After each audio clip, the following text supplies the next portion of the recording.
Well, I think as you get older, you start thinking of your roots, all of us. And after my husband had died some years ago and I was on my own, I had always wanted to write, and I had written some family histories for people.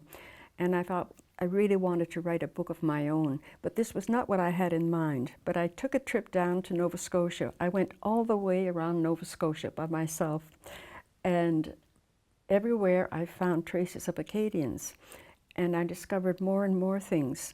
And I kept thinking about these women, and somehow this got into my mind, and I thought, no, that's my story. That's what I want to tell.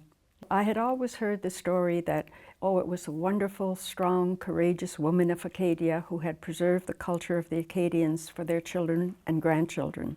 But you didn't hear much more than that. And a few years ago, I started really getting into this idea of Acadian women.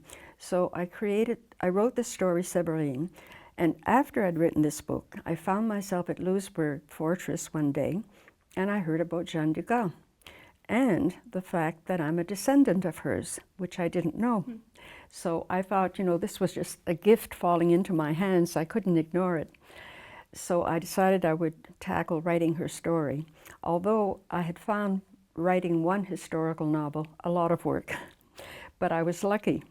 I came across the journal of a Bishop Plessis, a bishop who came from Quebec several times to tour the Catholic parishes in the Maritimes.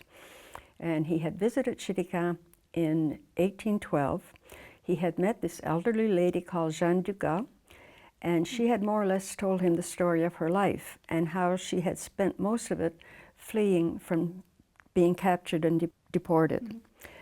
And bless his heart, in a footnote, he didn't give her whole story, but he listed all the places she had been in her flight to escape. And there I had a roadmap for Jeanne's life, because it's hard to write a story about a real ordinary woman who lived in the 18th century. So that's what set me off.